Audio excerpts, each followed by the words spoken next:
જય દ્વારકાધીશ મિત્રો, ચાલો આજની વાર્તા શરૂ કરીએ. મારી 80 વર્ષની દાદીના શરીર પર દર અઠવાડિયે ભૂરા નિશાન ઉજરડા જોવા મળતા હતા. મેં રૂમમાં છુપાવીને કેમેરો લગાવ્યો અને જે સત્ય સામે આવ્યું તેણે મારા હોશ ઉડાવી દીધા. હું મુંબઈના દાદરાવાળા એ જૂના ઘરના હોલમાં ઊભી હતી. સામે મારી દાદી તેમની જૂની આરામ ખુરશી પર બેઠા હતા. ટીવી પર કોઈ જૂનો શો બહુ ધીમા અવાજે ચાલી રહ્યો હતો. રસોડામાંથી ઠંડી થઈ ગયેલી ચાની સુગંધ આવી રહી હતી. ટેબલ પર બિસ્કિટની પ્લેટ પડેલી હતી જેને કોઈએ અડકી પણ નહોતી. ત્યારે જ કેરેટેકર વિમલાબાઈ રસોડામાંથી બહાર આવ્યા. તેમના હાથમાં એક ટ્રે હતી. તેમાં દવાઓ અને પાણીનો ગ્લાસ હતો. તેમણે આછા ગુલાબી રંગનો યુનિફોર્મ પહેર્યો હતો અને વાળનો આંબોળો વાળેલો હતો. તેમના ચહેરા પર એક અજીબ સી શાંતિ હતી. આ શાંતિ એ ઘર માટે બહુ વિચિત્ર હતી. જે એક વૃદ્ધ મહિલાને દર અઠવાડિયે કોઈને કોઈ ઈજા થતી રહેતી હતી. તેમણે ટ્રે ટેબલ પર મૂકી અને કહ્યું, તેઓ સવારે થોડા લપસી ગયા હતા, પણ હવે બધું બરાબર છે. મેં ધીમેથી મારો ચહેરો તેમની તરફ ફેરવ્યો. કયા લપસી ગયા હતા તેઓ? વિમલાબાઈએ ચાદર સરખી કરતાં કહ્યું, પેલા પેસેજ પાસે. તેમને તો ખબર જ છે, જૂની ફસ છે અને તેમના ચંપલો પણ ઢીલા છે. દાદીએ પોતાના પગ પર રાખેલા ધાબળાને મજબૂતથી પકડી લીધો. તેમની આ હિલચિલ બહુ નાની હતી. કદાચ બીજું કોઈ ધ્યાન પણ ન આપત, પણ હું બાળપણથી એ હાથનો ઓળખી હતી. આ એ જ હાથ હતા જે બાળપણમાં મારા માટે પરાઠા બનાવતા હતા, સ્કૂલે જતાં પહેલાં મારા વાળ ઓળવતા હતા, અને જ્યારે મારી મા ગુજરી ગઈ ત્યારે જેમણે મારો હાથ પકડ્યો હતો. જ્યારે પણ દાદી ડરેલા હોય ત્યારે તેમના હાથ આ જ રીતે ધ્રુજતા હતા. મારા દિલમાં એક અજીબ ડર બેસી ગયો. મને લાગ્યું કે કંઈક બહુ મોટું થઈ રહ્યું છે. મેં દાદીને પાસે જઈને પૂછ્યું, દાદી, શું સાચે જ આવું થયું હતું? દાદીએ મારી તરફ જોયું નહીં. તેઓ સતત ટીવી તરફ જ જોતા રહ્યા. હા બેટા, ઘડપણનું શરીર છે, આવું તો થતું રહે. તેમની આ વાત મને તેમની ઈજા કરતાં પણ વધારે વાગી. મને સમજાતું નહોતું કે તેઓ મારાથી શું છુપાવી રહ્યા છે. મેં કોઈ જવાબ ન આપ્યો. હું 34 વર્ષની છું અને એક મોટી પ્રાઇવેટ હોસ્પિટલમાં સિનિયર એડમિનિસ્ટ્રેટરના પદ પર કામ કરું છું. હું રોજ એક્સિડન્ટના કેસ જોઉં છું. હું સામાન્ય રીતે પડવાથી થતી ઈજા અને કોઈના જોરથી પકડવાના નિશાન વચ્ચેનો તફાવત સારી રીતે સમજું છું. દાદીના બાવડા પર માત્ર ઈજા જ નહોતી, ચોખ્ખું દેખાઈ રહ્યું હતું કે કોઈએ તેમને બહુ તાકાતથી પકડ્યા હતા. છેલ્લા કેટલાક અઠવાડિયાથી આવા નિશાન સતત દેખાઈ રહ્યા હતા. ક્યારેક ગરદન પર ઉજરડા, ક્યારેક કોણી પાસે કાળું નિશાન, તો ક્યારેક કપાળ પર નાની ઈજા. અને દર વખતે વિમલાબાઈ પાસે એક જ વાર્તા ત્યારે જ હોય. ક્યારેક ટેબલનો ખૂણો, ક્યારેક કબાટનો દરવાજો, તો ક્યારેક ફર્શ પર પથરાયેલું કોર્પોરેટર. અને વિમલાબાઈ હંમેશા ત્યાં બહુ શાંત, મદદગાર અને એકદમ પરફેક્ટ બનીને ઊભા રહેતા. તેઓ જરૂર કરતાં વધારે પરફેક્ટ હતા. મને તેમના ઉપર ઊંડી શંકા થવા લાગી. અંદરને અંદર એક ડર વધી રહ્યો હતો કે કંઈક મારા ઓફિસે ગયા પછી આ બંધ ઘરમાં દાદી સાથે કંઈક ખરાબ તો નથી થઈ રહ્યું ને? મેં મારી બેગ ઉઠાવી અને કહ્યું, હું ડૉક્ટરે કહેલો મલમ લઈને આવું છું. ત્યારે દાદીએ પહેલીવાર પોતાની આંખો ઊંચી કરી. તેમની આંખોમાં આંસુ ભરાયેલા હતા. જલ્દી આવજે બેટા. આ કોઈ સામાન્ય વાત નહોતી. આ એક આજીજી મદદની કૃપા હતી. હું બહુ ભારે હૈયે ઘરની બહાર નીકળી. હું સીધી મેડિકલ સ્ટોર ન ગઈ. હું ત્યાંથી 3 ગલી દૂર લેમિનેટિંગ રોડની એક ઇલેક્ટ્રિકની દુકાને ગઈ. મેં ત્યાંથી બાકસની ડબ્બીના આકારનો એક નાનકડો કાળો કેમેરો ખરીદ્યો. દુકાનદારે મને તેના ફીચર, મોબાઈલ એપ અને નાઇટ વિઝન વિશે સમજાવી રહ્યો હતો, પણ ત્યાં મારું મગજ કામ નહોતું કરી રહ્યું. મારે બસ એક જ વાત જાણવી હતી કે મારી દાદીને તેમના પોતાના જ ઘરમાં કોણ ડરાવી રહ્યું છે. પૈસા આપતી વખતે મને મારી જાત પર બહુ શરમ આવી રહી હતી. શરમ એ વાતની કે હું એ કેરટેકર પર શંકા કરી રહી હતી જેને અમે આટા ભરોસાથી રાખી હતી. શરમ એ વાતની કે હું એ સ્ત્રીના રૂમમાં છુપાયેલો કેમેરો લગાવવા જઈ રહી હતી જેણે મને ઉછેરીને મોટી કરી હતી. પણ ત્યારે જ મને યાદ આવ્યું કે જ્યારે મેં દાદીની ઈજાને અડકવાનો પ્રયાસ કર્યો હતો ત્યારે તેમણે કેવી રીતે ડરીને પોતાનો હાથ પાછળ ખેંચી લીધો હતો. મારી એ શરમ તરત જ ગુસ્સામાં બદલાઈ ગઈ. સાંજે હું ઘરે પાછી ફરી. મારા હાથમાં રહેલી થેલીમાં મલમ, થોડી બ્રેડ અને એની વચ્ચે છુપાયેલો પેલો કેમેરો હતો.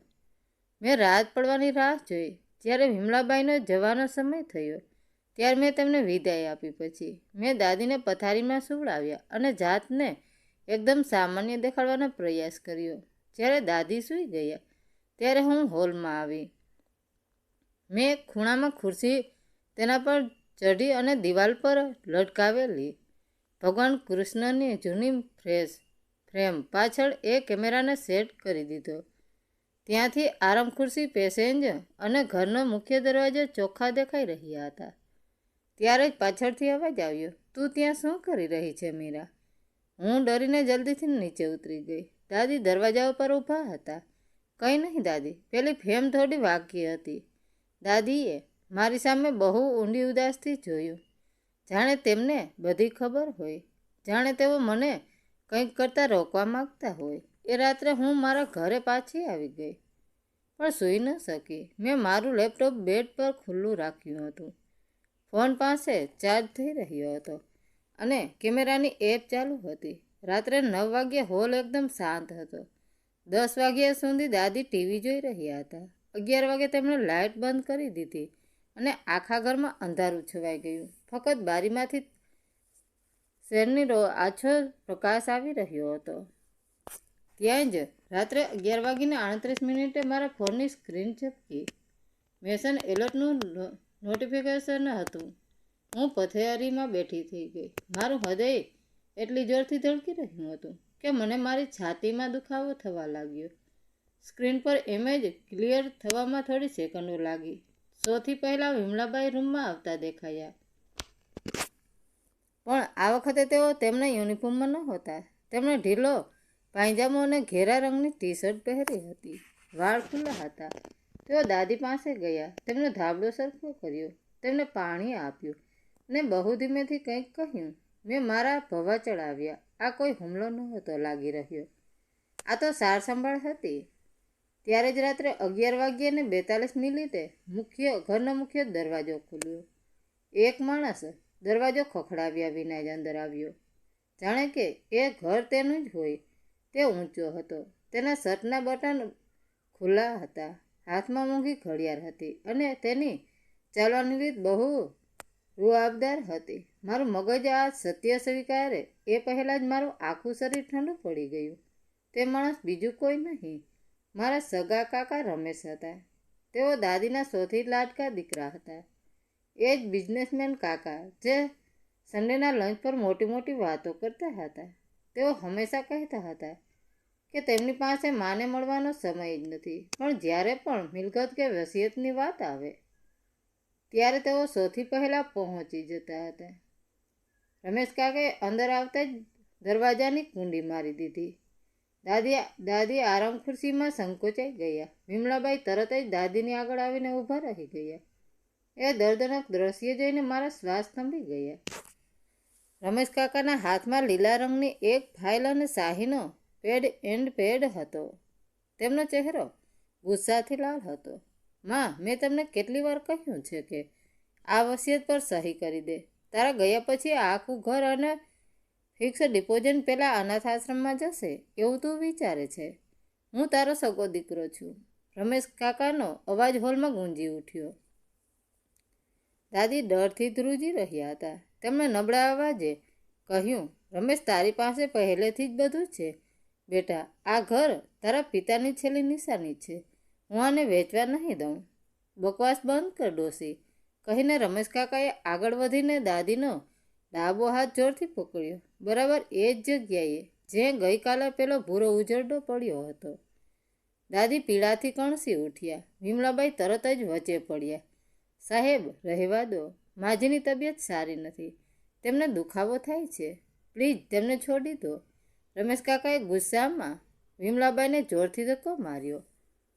વિમલાબાઈ દૂર જઈને જમીન પર પટકાયા. તારી ઓકાતમાં રહે નોકરાણી. મેં તને પૈસા આપીને મારું મોં બંધ રાખવા રાખેલી છે. મારી માની વકીલ બનવા નહીં. રમેશ કાકાએ બૂમ પાડી અને ફરીથી દાદીના અંગૂઠા પર શાહી લગાવવા જબરદસ્તી કરવા લાગ્યા. મારા લેપટોપની સ્ક્રીન પર આ બધું લાઈવ જોઈને મારું લોહી ઉકળી ઉઠ્યું. મારા પગ નીચેથી જમીન સરકી ગઈ હતી. જે નિશાનો માટે હું વિમલાબાઈ પર શંકા કરતી હતી તે હકીકતમાં મારા પોતાના જ સગા કાકાની ક્રૂરતા નિશાન હતા. દાદી મારી પાસે એટલે સત્ય નહોતા બોલતા કારણ કે તેઓ પોતાના દીકરાની આબરૂ બચાવવા માંગતા હતા. મેં 1 સેકન્ડનો પણ વિલંબ કર્યા વિના તરત જ સ્ક્રીન રેકોર્ડિંગ ચાલુ કર્યું. મારા ફોનથી 100 નંબર પર પોલીસને કોલ કર્યો અને કારની ચાવી લઈને સીધી દાદરા તરફ ભાગી. મારી કાર પવન વેગે રસ્તાઓ કાપી રહી હતી. 10 જ મિનિટમાં હું ઘરની બહાર હતી અને મારી પાછળ જ પોલીસની જીપ પહોંચી. ઘરનો દરવાજો અંદરથી બંધ હતો. પોલીસે 2 જોરદાર ધક્કા માર્યા અને જૂના લાકડાનો દરવાજો તૂટીને નીચે પડ્યો. અંદરનું દ્રશ્ય ભયાનક હતું. રમેશ કાકા દાદીના હાથને મરડીને કાગળ પર અંગૂઠો લગાવવાનો પ્રયાસ કરી રહ્યા હતા અને વિમલાબાઈ તેમના પગ પકડીને આજીજી કરી રહ્યા હતા. પોલીસને જોઈને રમેશ કાકાના હાથમાંથી ફાઇલ નીચે પડી ગઈ. તેનો ચહેરો ફિક્કો પડી ગયો. આ શું બકવાસ છે મીરા? આ પોલીસ કેમ લાવી છે? હું તો મારી માની તબિયત પૂછવા આવ્યો હતો. કાકા એ તરત જ રંગ બદલ્યો અને પોલીસ સામે સફેદ જૂઠું બોલવા લાગ્યો. મેં કંઈ જ બોલ્યા વિના મારો ફોન પોલીસ ઇન્સ્પેક્ટરની સામે ધરી દીધો. તેમાં છેલ્લા 10 મિનિટનું આખો રેકોર્ડિંગ હતું. વિડીયોમાં રમેશ કાકાની ક્રૂરતા, ગળાગાળી અને દાદીની પીડા સ્પષ્ટ દેખાઈ રહી હતી. વિડીયો જોઈને ઇન્સ્પેક્ટરની આંખો પણ ગુસ્સાથી લાલ થઈ ગઈ. તમારી તબિયત તો હવે અમે પોલીસ સ્ટેશનમાં પૂછીશું સાહેબ. ઇન્સ્પેક્ટરે કોલર પકડીને રમેશ કાકાને ઊભા કર્યા.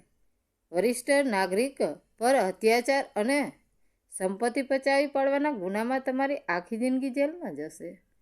કાકા કરગરવા લાગ્યા પણ પોલીસે તેમને જીપમાં ધકેલી દીધા. હું દોડીને દાદી પાસે ગઈ અને તેમને ગળે લગાવીને ધ્રુસકે રડી પડી. ત્યાં જ વિમલાબાઈ રડતા રડતા મારી પાસે આવ્યા અને હાથ જોડીને ઊભા રહી ગયા.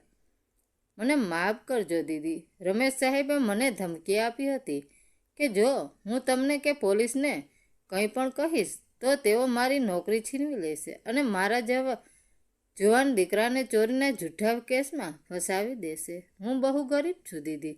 હું ડરી ગઈ હતી પણ મારાથી માજીનું દુઃખ જોવાતું નહોતું. એટલે સાહેબના ગયા પછી હું રાત્રે છુપાઈને તેમની સાર સંભાળ લેવા આવતી હતી.